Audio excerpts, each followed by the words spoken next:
Hoje é 11 de setembro de 2025 e essa data marcou a era, não só aqui nos Estados Unidos, mas como no mundo, né? Então, nós sabemos, o mundo inteiro está lembrando que aconteceu no dia de hoje, há anos atrás, mais de 20 anos atrás, e que foi, assim, acho que foi um divisor de águas na história da humanidade, né? Onde você vê o mal tomando espaço. E aí, ontem, por exemplo, aconteceu uma coisa que foi muito terrível, e a gente não pode deixar batido, que é a, o assassinato de um rapaz que ele começou um trabalho assim, ele parava na rua, punha uma tenda, assim, uma tendinha para não tomar sol, e punha assim, se você quiser perguntar alguma coisa, eu respondo. Ele se punha a discutir sobre o evangelho, ele era de direita e não sei o quê. E ontem ele estava numa universidade e deram um tiro nele, executaram ele lá. E aí nós vimos também ontem aqui uma moça ucraniana fugida da guerra, estava no metrô, acho que em Nova York. E as câmeras mostram que chegou um rapaz e um cara aí com uma faca matou ela ali na hora. Ela tinha 22 anos. Então, e tipo assim, eu matei aquela branca. Então, o que acontece? As coisas estão acontecendo de uma maneira que eu vou falar para vocês. Muito como fala lá sobre a nuvem de testemunhas que estão nos vendo. Então, vamos falar desse rapaz, que é o Charles Kirk, o nome dele. Hoje, ele não está mais conosco, certo? Não está, uma pena para a família, seus dois filhos, ok. Então, eu pergunto para você, uma pessoa do mundo moderno, que perdeu a sua vida por proclamar o evangelho, ele faz parte da nuvem de testemunhas que está olhando para mim lá, que tem vergonha de dar com Bíblia na rua. Eu tenho vergonha de falar para as pessoas que eu sou cristã. Então, quando a gente tem uma vergonha de si, isso eu estou falando de mim generalizando, mas tem gente que não anda com Bíblia, tem gente que não fala porque tem vergonha. E essa nuvem de testemunhas dessas pessoas, você fala, ai, mas foi no passado. No passado, gente, foi na época de Cristo e hoje. Ontem, dia 10 de setembro, tem mais um nessa nuvem de testemunhas me vendo a Kátia, até que ponto você está defendendo o evangelho? Até que ponto você está instaurando o reino de Deus aqui na terra? Então, eu me sinto numa situação dessa, eu me sinto um lixo. Quer dizer, a gente faz, vou fazer o melhor que eu posso. O rapaz, ele entregou a vida, ele estava à disposição. Antes de assassinar ele, o que acontecia? Você via os vídeos dele fazendo, era em praças e locais públicos, e ele falava, venha conversar, se você tem dúvidas sobre a Bíblia, sobre o cristianismo, vamos conversar. Quer dizer, ele deu a cara para bater de frente, e hoje a vida dele foi ceifada, e ele faz parte da nuvem de testemunhas que está vendo o meu trabalhar aqui na terra, como eu me comporto. Então, nós fazemos um chá, aqui quem está nos vendo pelo YouTube, nós fazemos um chá mensal, e nós fizemos um que era do 007. Sabe o que é isso?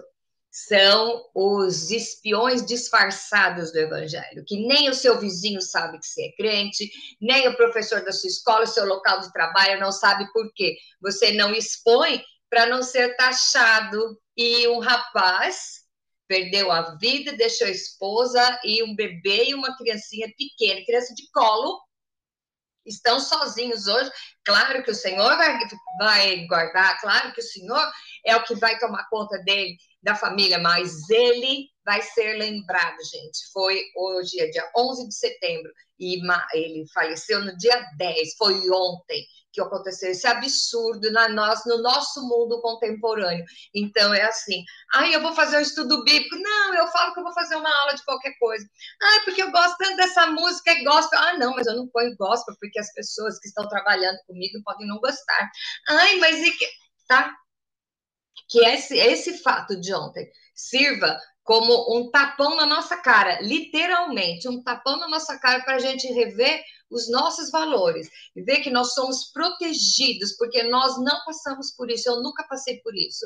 Então, eu não posso imaginar o que deve estar sentindo a esposa desse rapaz hoje.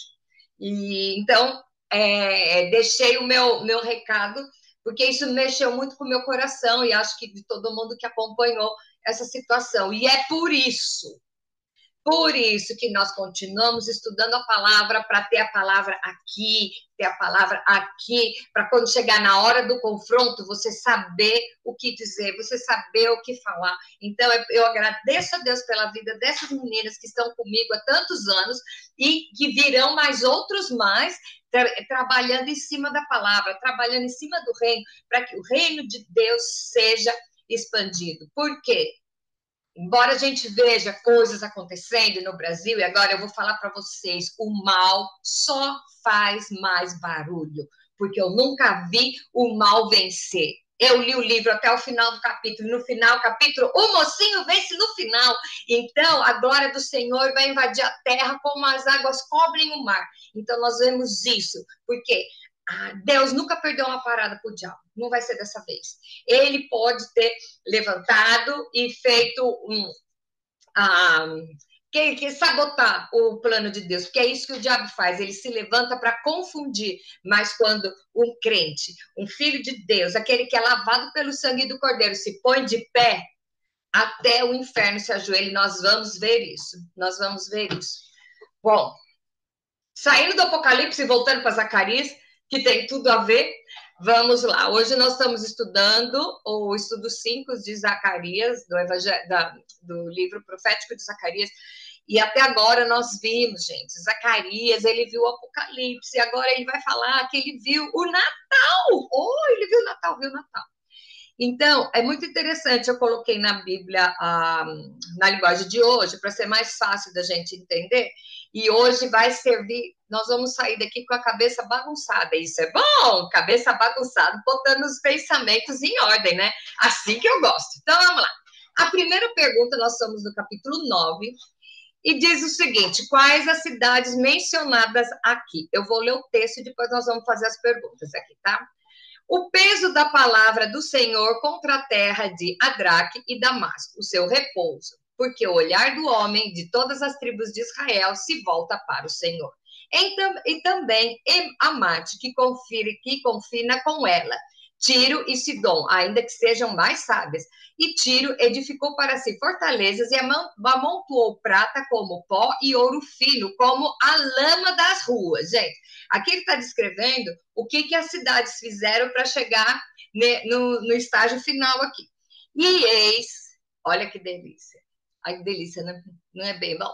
E eis que o Senhor a despojará e ferirá no mar a sua força e ela será consumida pelo fogo, a cidade de Tiro, tá? Ascalon o verá e temerá, também Gaza, e terá grande dor, igualmente Ecrom, porque a sua esperança será confundida, e o rei de Gaza perecerá, e Ascalon não será habitada. Alguém já ouviu falar em Gaza agora, no ano de 2025? O que está acontecendo lá em Gaza é a mesma Gaza, tá? E um bastardo habitará em Asdod, e exterminarei a soberba dos filisteus. Isso aqui é sentença que Deus está dando para aquelas cidades que se achavam o ó do borogodó da época, tá? E da sua boca tirei o sangue, e dentre os seus dentes as suas abominações. E ele também ficará como um remanescente para o nosso Deus, e será como governador de Judá, e Ecrom como um jebuseu. Presta atenção. E acampar-me-ei ao redor da minha casa contra o exército, para que ninguém passe, nem volte, para que não passe mais sobre eles o opressor, porque vi agora com os meus olhos. Então, a pergunta 2, as cidades estão todas escritas, a pergunta 2 é, o que Deus fará com elas?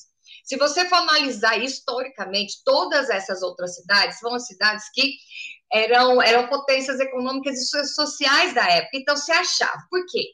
Gente, até hoje, o cara que tem muita grana se acha. Tem uns que têm até certeza, né? Então, quando você tem um poderio financeiro, além de você se ensoberber, você subjuga os demais. E o povo de Israel estava sendo disciplinado. Nós já vimos lá nos estudos passados que eles estavam passando por um sufoco porque Deus estava disciplinando. E aí, é só o diabo que faz. Não, às vezes Deus disciplina. Então, o povo judeu, você vê que é um ciclo, né? Vai repetindo. Desde o começo até o Apocalipse, você vê que o povo judeu vai seguindo nessa roda. E nós falamos bem isso na semana passada, tá? E aqui vem a pergunta 3. Qual é a estratégia de Deus para proteger o seu templo? Ele diz que vai se acampar ao redor da casa. Então, veja bem, Deus permitiu que o povo fosse oprimido. Deus mandou trazer de volta, porque aí o povo oprimido, o povo sofre, se arrepende, joga cinza na cabeça, roupa de saco, não sei o que, se arrepende e Deus está voltando o povo. Só que, como nós já falamos na semana passada, no vídeo passado, tudo que nós vemos aqui, a Zacarias falando, ele está falando para um tempo, e se nós vermos hoje, está acontecendo também. Então, do mesmo jeito que a humanidade não muda, Deus também não muda. Então, é sempre a mesma estratégia. Então, agora que o povo estava arrependido, vamos lá, Neemias construiu os muros, Esdras construiu o templo, foi chamado o povo das 10 tribos de Babilônia, está lá todo mundo lá, aí Deus começa a decretar a justiça em cima dos povos que subjugaram os judeus. Uai, mas se foi Deus que permitiu, por que Deus vai fazer isso? Vamos só pensar uma coisa que eu vou deixar no ar. Jesus foi traído, certo? Foi traído por Judas, ok? Deus sabia que ele ia fazer? Sabia. Jesus sabia que era assim. E por que não permitiu? Porque tinha que ser. Mas ai daquele que se deixar usar pela mão do inimigo. Ai daquele. Então, o que Deus está falando aqui, o profeta está falando que o povo foi trazido de volta e Deus está reestruturando novamente, mas ele vai disciplinar e pesar a mão sobre o povo que oprimiu o povo de Israel, tá? Bom, e aí, então, no meio que está trazendo tudo, olha o que acontece. A quem Zacarias se refere no versículo 9. Não, essa é ótima. Alegra-te muito, ó filha de Sião, exulta, ó filha de Jerusalém, e eis que o teu rei virá de ti, justo e salvador, com S maiúscula, pobre e montado sobre um jumento, e sobre um jumentinho, filho de jumenta. De quem que é que Zacarias está falando? Quando Jesus está entrando em Jerusalém, a história do jumentinho. Sabe por quê? A história do jumento? Aí eu fui pesquisar, cada um falou uma coisa. Mas o que pareceu mais viável para mim é que era o seguinte: quando ia alguém entrar em guerra, ia com cavalos. Então, você pode ver os cavaleiros de Roma, iam com cavalos. Quem entrava no jumento, entrava na paz. Não era para fazer guerra, tá? O jumento naquela época, assim como hoje, em alguns estados, inclusive do Brasil, é muito usado porque é um animal pequeno e de grande resistência. Então, para fazer longas viagens, geralmente se usam mulas e jumentos. Inclusive, para nós, os brasileiros, o quadro da independência do Brasil, aquela coisa linda na beira do rio, aqueles cavalos, não sei o que, foi nada daquilo, porque eles estavam saindo do Rio de Janeiro e indo para São Paulo, no meio do caminho, e aliás foi em Pindamonhangaba, que tem uma árvore que é tombada como patrimônio histórico, que foi aonde eles pararam para se refrescar, e o rapaz vem entregando a carta lá, e independência ou morte, porque tudo isso a gente já sabe, tá? Mas eles estavam em mulas, em jumentos, não estavam em cavalos, porque o cavalo entra numa questão de ele não aguenta tanto como o jumento, tá? De andar em vários espaços muito longos e muito quentes, então o cavalo ele é mais deixado de lado para essas coisas. Ele é usado mais para intimidar e para entrar em questão de exército, tá bom? Então tá bom, mas aqui ele tá falando de quê? De Jesus, tá? Do Salvador. Toda vez que falar de Salvador com S maiúsculo, é o Senhor. E aí a pergunta 5 vem: qual a troca que Deus fará para o seu povo? Olha assim. E de Efraim destruirei os carros, olha aqui, tá? Que usado pelos exércitos que eu subjugar. De Efraim destruirei os carros, e de Jerusalém os cavalos, e o arco de guerra será destruído, e ele anunciará paz aos gentios, e o seu domínio se estenderá de mar a mar, desde o rio até as extremidades da terra. Isso aqui é a profecia. Isso vai acontecer. Eu fico imaginando Zacarias, vendo, ele vai falando conforme ele vai vendo. E como já me explicaram uma vez, que essa história das visões dos profetas é como uma cordilheira, tem as montanhas, ele vê no topo, ele não tem noção de quanto tempo leva. Então, imagina a cabeça dele, ele vendo isso e ele vendo o que vai acontecer, que nós não vimos ainda, né? Que ainda está para vir. Bom, e aí, depois de tantas recriminações, vemos agora a restituição de quê?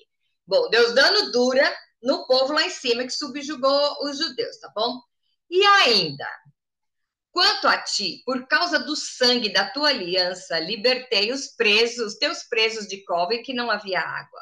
Voltai à fortaleza, ó presos de esperança. Também vos hoje anuncio que vos restaurarei em dobro, porque curvei Judá para mim, e enchi com Efraim o arco. Suscitarei os teus filhos, ó Sião, contra os teus filhos, ó Grécia, e por-te-ei, ó Sião, como espada de um poderoso.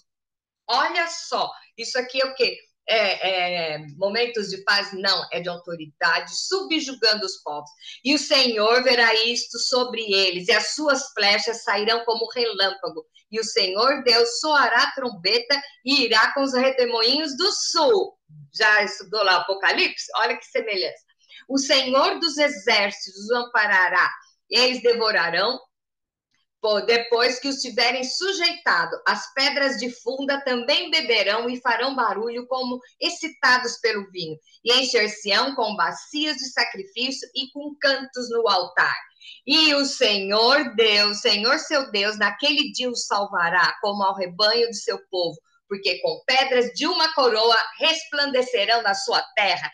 Porque quão grande é a sua bondade e quão grande é a sua formosura. O trigo florescerá, os jovens e o mosto e as virgens. Então, está dizendo o quê? Que o povo de Deus vai se levantar e vai aniquilar e subjugar o povo que subjugou eles antes, tá?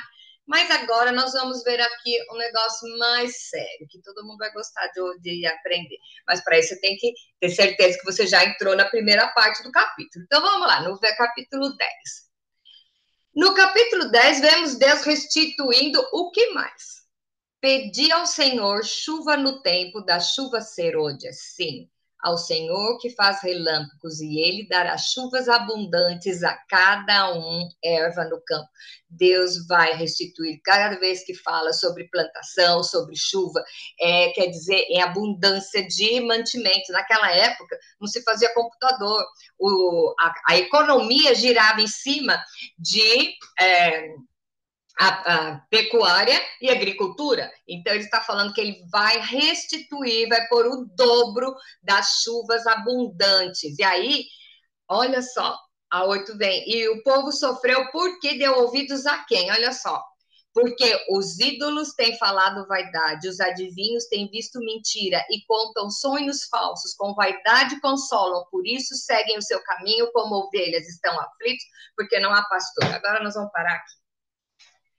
Tudo esse julgamento vai acontecer porque deram ouvidos para ídolos e para adivinhos. Aí você vai dizer assim, mas eu não vou em cartomante. Não, mas você anda atrás de profeta. Profeta gospel, gente, para mim é cartomante gospel, tá?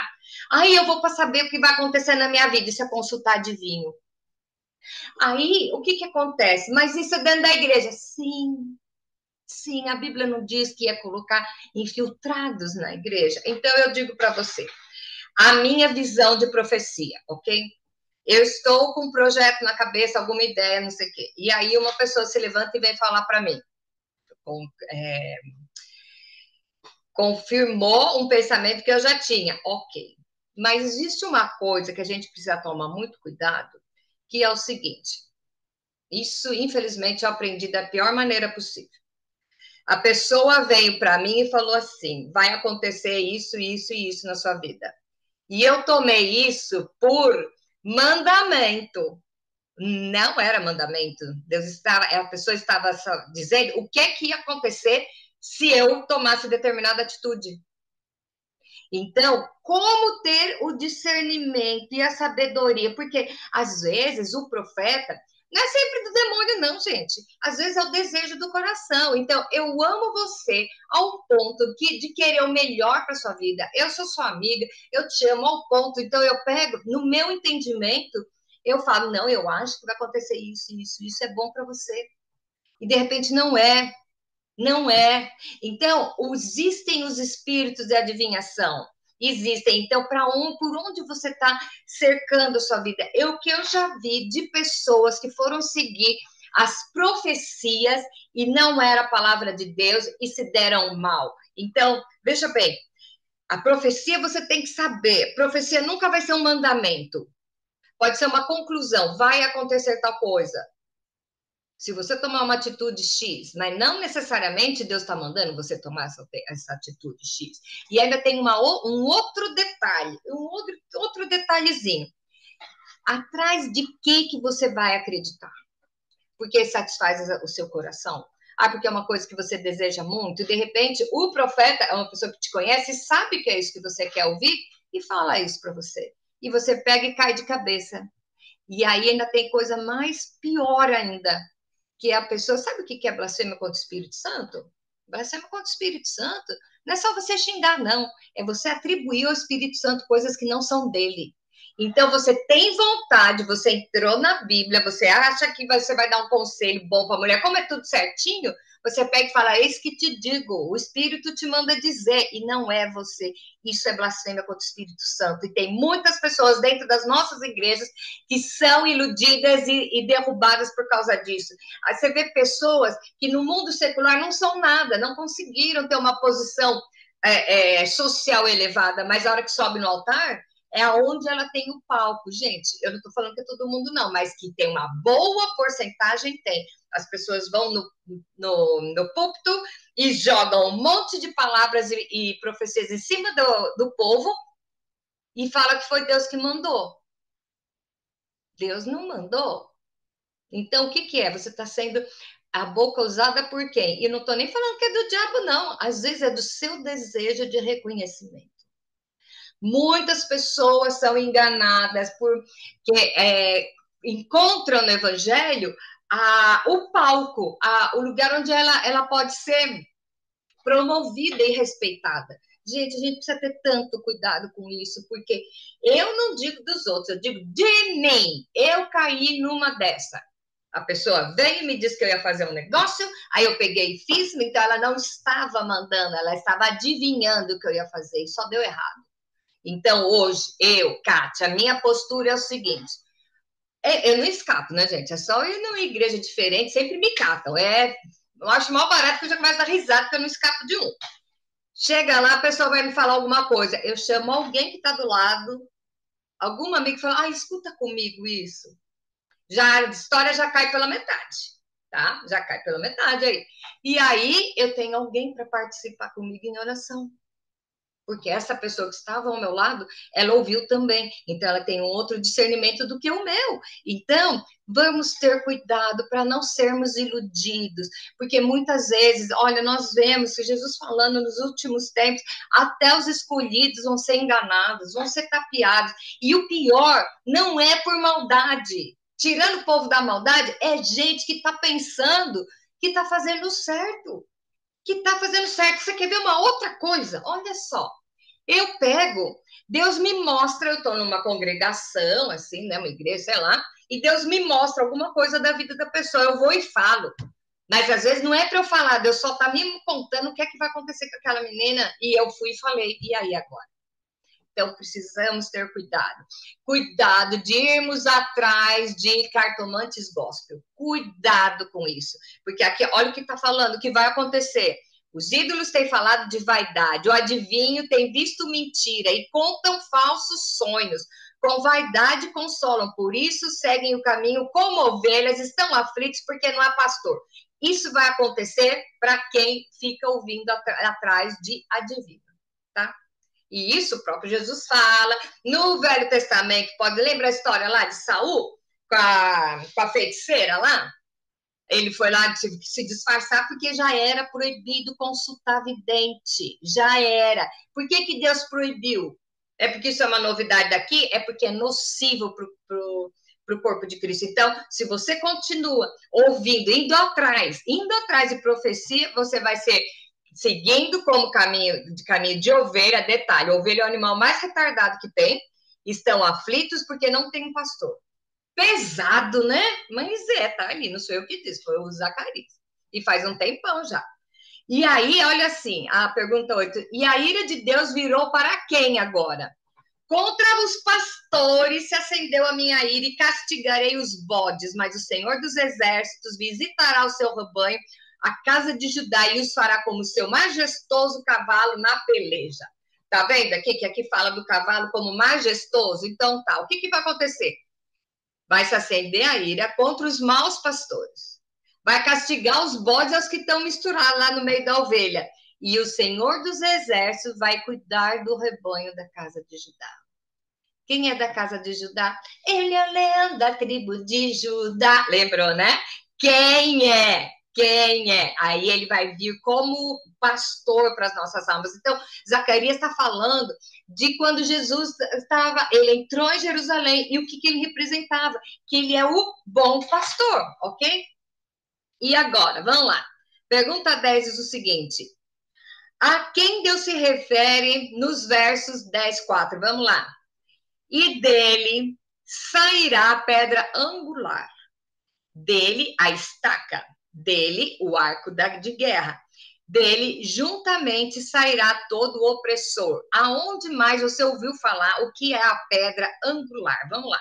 Pedra angular é o quê? Naquela época, nessa região, não tinha muito madeira. Então, eu acho meio complicada essa história de José Carpinteiro, porque ela não tinha árvore, tá? Os construtores eram todos faziam em cima de pedra. E a pedra angular, hoje, minha filha é engenheira, né? Então, agora eu vou perguntar para ela umas coisas. O que acontece na pedra angular? Seria a estaca para segurar a construção, tá? Então, ele está dizendo o quê? Que vai sair a pedra angular. Aonde que nós vimos isso lá? Em Salmo 118, 22, e fala: a pedra que os edificadores rejeitaram foi posta como pedra angular, que é Cristo. A pedra angular que foi escolhida por Deus, que é Cristo. Aí você vai falar no Novo Testamento: ah, mas é Pedro? Não é Pedro. A pedra angular é o Jesus. Então, Jesus mesmo diz, Pedro mesmo diz que a nossa pedra angular é para com a geração eleita do Senhor. Então, a pedra angular é a confiável, é a que segura, é o que dá o suporte. Então, a pedra angular que Zacarias está falando aqui é quem? O próprio Jesus. E aqui ele já está falando que vai ser rejeitado e ele que vai sair e dele está e sairá todo o opressor. Então, nós vemos o cuidado de Jesus como pastor de ovelhas, tá? Qual a demonstração de glória daqueles que seguirem o verdadeiro pastor? Quem seguiu o verdadeiro pastor? Aqui ele já está apresentando. Vocês foram oprimidos no começo, tá? Aí já veio a pedra angular, veio Jesus, que é o bom pastor. E qual vai ser a demonstração da glória? E serão como poderosos que na batalha esmigalham ao inimigo no lodo das ruas. E eles lutarão porque o Senhor estará com eles e confundirão os que andam montando em cavalos. De novo, a figura do cavalo como poderio, tá? Então, você está enfrentando uma luta? Quem não, né? Quem não, né? Você tem certeza que você está alinhado com a vontade do Senhor? Ou às vezes você fica meio sem saber? Está na hora de você ir rever, porque a promessa, Deus não mente. E ele não retira o que ele fala. Deus não é homem para que minta, nem filho do homem para que se arrependa. Então, quem estarão com ele serão como os poderosos na batalha, esmagando o inimigo no lodo das ruas. Olha que profundo isso, porque o Senhor estará com eles, o Senhor com S maiúsculo, o Senhor estará com eles, e vai confundir os que vierem lutar montados em cavalos, tá? Forte, hein? Qual a promessa para a casa de Judá e José? Versículo 6 do 10. E fortalecerei a casa de Judá e salvarei a casa de José e os farei voltar, porque me compadeci deles e serão como se eu não os tivera rejeitado, porque eu sou o Senhor, seu Deus, e os ouvirei. Isso aqui é um... Olha o que Zacarias, o que Deus está falando para ele aqui. Se você sofreu, pecou, sofreu a disciplina do Senhor e se arrependeu, Deus vai agir com você como se nunca tivesse rejeitado. Isso é o quê? Porque eu sou o Senhor, seu Deus, e o ouvirei. Então ainda tem chance de você rever o que você está fazendo, entregar para o Senhor, que Ele, né, vai jogar no mar do esquecimento. É isso aí. Deus vai agir com aquele que se arrependeu das más coisas, das más atitudes, vai agir como se nunca tivesse rejeitado. Ele vai restituir. Restituir. Nós vemos até a segunda glória será maior do que a primeira. Nós vimos em muitos exemplos da Bíblia exatamente isso. Deus colocando que não importa que lugar da vida você esteja, alinhado com a vontade do Senhor, Deus pega, te limpa, você é coberto pelo sangue de Cristo e Ele te restitui, como se nunca tivesse sido rejeitado. Então, não fique achando, porque você tem um pecado que foi muito feio, né? Tem gente que tem pecadômetro, né? Então, suponhamos que você tem um pecado lá que você acha que você não tem direito, apaga isso é conversa do capeta, porque isso não existe. Se arrependeu, confessou, Deus te perdoa e vai te exaltar de novo. Então não se sinta tolhido, não se sinta impotente de poder avançar porque você acha que tem alguma coisa na sua vida que está errado. Confessa, pede perdão, mude seu comportamento. E sabe quem que é que vai ficar falando para você? Aquele que fica sentado no seu ouvido falando, você não merece, porque você fez isso e aquilo. Joga, põe a mão para trás, joga fora e começa a ouvir. Eu sou o seu Senhor, eu sou aquele que te guarda, aquele que te guia, porque eu entreguei minha vida para você, por você, entendeu? Então, só esse versículo já serviria para 3 horas de sermão.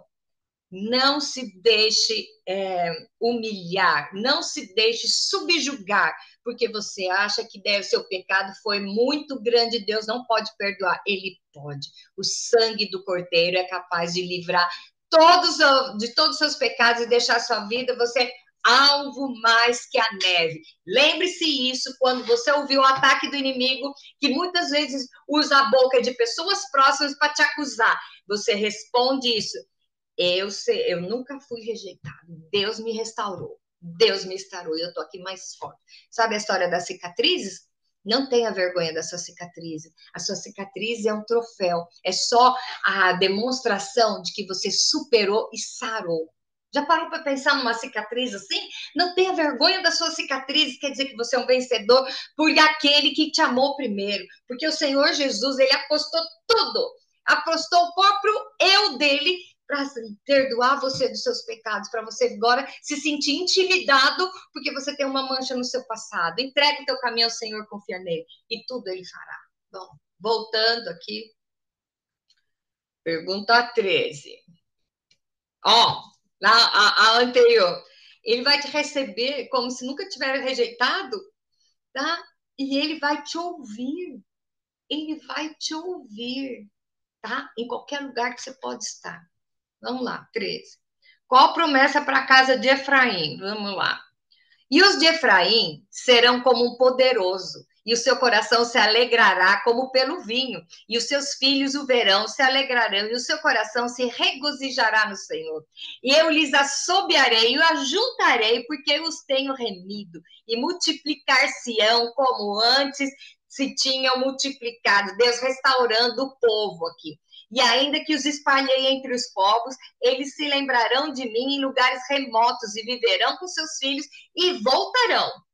porque eu vos farei voltar da terra do Egito e os congregarei da Síria e trá-los-ei à terra de Gileade e do Líbano, e não se achará lugar bastante para eles. Quer dizer, o povo do Senhor restituído vão voltar. Nós vimos na semana passada que os judeus, as pessoas vão chegar e falar assim, eu quero isso para mim. O que é isso que aconteceu com você? Que sua vida é maravilhosa, eu quero isso. E aqui está falando, não vai ter lugar bastante para os remidos do Senhor. Então, isso é promessa. Isso é promessa. Agora, o evangelho que você vive está atraindo as pessoas ou está espantando as pessoas? Você anda sofrendo porque a Bíblia diz, eu tenho... Ai, como eu sofro, né? Mas lá na Jerusalém Celestial, ô cabeçudo, Jesus morreu para você ter vida em abundância agora. Agora, ele está falando que vai trazer vocês. Olha aqui, ó. Quando ele fala vai voltar da terra do Egito, nós sabemos o que aconteceu no Egito. O povo estava oprimido, ele vai tirar você da escravidão. E ele vai juntar de novo. E as crianças vão dar risada. Ah, eu achei legal que tem que assobiarei. Eu nunca ouvi essa palavra na Bíblia, agora tem. E os ajuntarei porque eu tenho remido. Quem está falando aqui é só Deus, tá? É só Deus. Então, dá para acreditar ou não, né? E aí vem. Quais os exemplos da natureza que virão acontecer? Olha aqui o que vai acontecer com a natureza. E ele passará pelo mar com angústia e ferirá as ondas do mar. Todas as profundezas do Nilo se secarão. Então será derrubada a soberba da Assíria e o cetro do Egito se retirará. Que ele já está falando da queda do Egito como reino, tá? Então, é a soberba dos assírios, isso a gente está vendo hoje. E o Egito, se você for analisar, o Egito hoje é uma terra de pessoas pobres. E seria até... Assim, eu conheço... Tem uma cliente que ela é egípcia e ela me conta cada coisa que passa no Egito. O Egito foi potência. E por que o Egito acabou? O que aconteceu? Porque escravizou o povo de Israel. Então, embora, mesmo que Deus estava no comando e ele permitiu, ai daquele por quem for que isso acontecer. Então, nós vemos aí, o Egito hoje é decadente, porque escravizou. Então, você vai ver todo aquele que se levanta contra o povo de Deus, ele é ferido. Ele é ferido para sempre. Gente, não se ouve mais falar de Babilônia. Babilônia era um reino. O que aconteceu com a Babilônia? Tá? Então, a palavra de Deus não muda. Ela tem o mesmo efeito naquela época que estava lá com o pessoal lá no Êxodo, a mesma época aqui e a mesma época no final lá do Apocalipse. A palavra não muda. O modo de Deus agir não muda. E é por isso que a gente tem que conhecer e saber para ter a mente focada. Bom, o Líbano, não sei se vocês sabem, mas o Líbano, ele é conhecido pelos pinheiros, né? Até que o embleminha do Líbano é aquele pinheirinho assim verdinho, porque são os cedros do Líbano, né? São famosos porque eram muito bons para construção tanto de casas como de barcos, jangada, essas coisas, porque a madeira do cedro do Líbano ela é bem consistente. Então vamos lá. O que vai acontecer com o Líbano? Abre, ó Líbano, as tuas portas para que o fogo consuma os teus cedros. Geme, ó cipreste, porque o cedro caiu, porque os mais poderosos são destruídos. Gemei, ó cavalos de Bazã, porque o bosque forte é derrubado.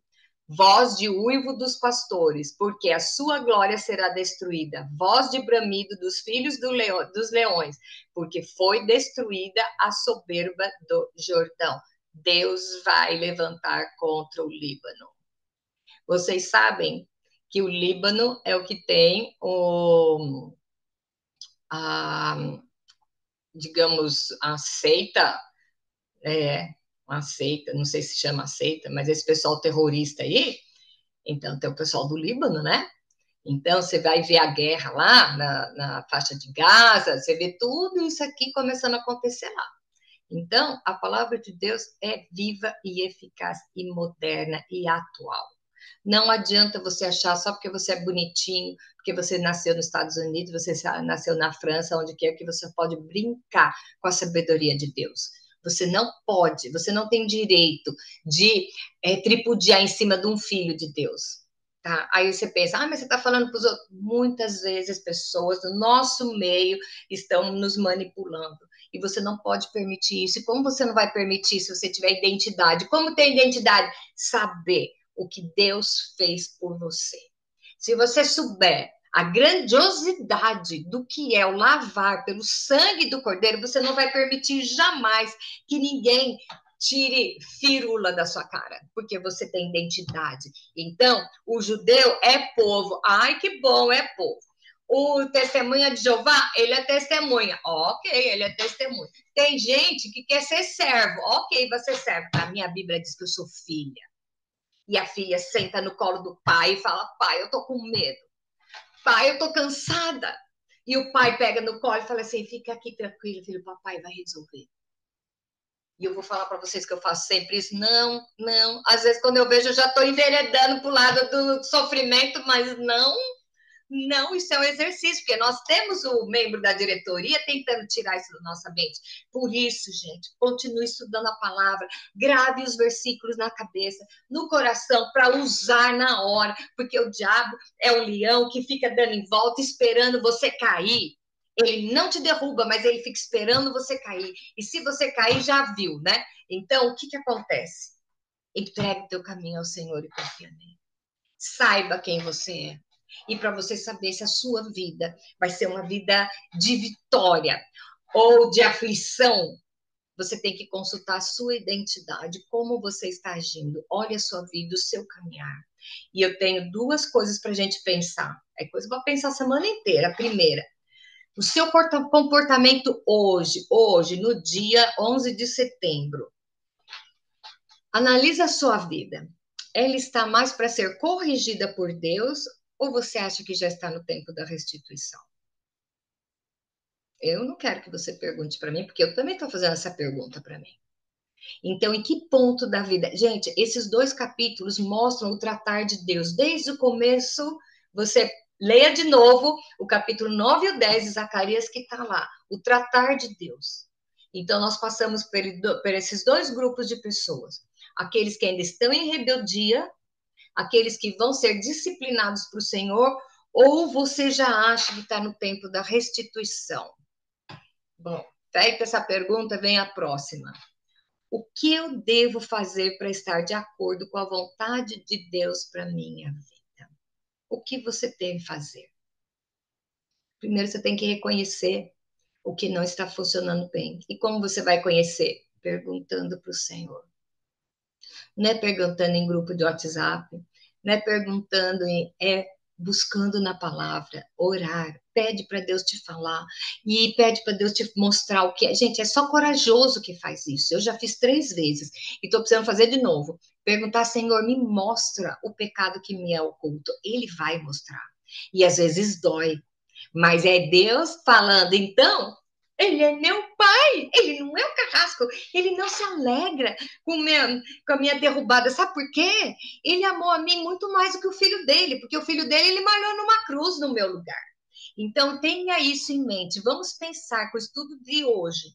O seu comportamento, o que acontece na sua vida, merece. Você está ainda na disciplina ou você já está no tempo da restituição? Aí, de acordo com essa pergunta, aí vem a segunda: o que eu devo fazer para estar na perfeita vontade de Deus para minha vida? O que você deve fazer? Conhecer mais e mais sobre Deus e o amor de Deus, o coração dele. Amém? Que realmente essa semana seja uma semana de crescimento para todos nós, porque eu sei que grandes coisas estão por vir. Grandes coisas vão acontecer nesse lugar. Cantando que nem o Fernandinho, mas eu creio que a glória do Senhor vai inundar a terra, como a água cobre o mar. O mal faz mais barulho, mas nós somos o time que já venceu. E já nós vamos ouvir a trombeta, e aí, ouvir a trombeta é o quê? É as bodas do Cordeiro. E nós vamos servir como noiva, adornada, não é de vestidinho branco, de florzinha na cabeça, adornada de pureza, As nossas joias são as pessoas que nós ganhamos para Cristo. São os frutos do Espírito, da nossa convivência com o Senhor. Os frutos da nossa fé vão estar nos enfeitando nesse dia. Então, que Deus abençoe a sua semana, abençoe a sua cabeça, que você fique com bastante minhoca na cabeça, porque quando a gente tem minhoca, a gente vai pensar e a gente tem tomada de decisão. Beijo grande para vocês e até a semana que vem. Bye!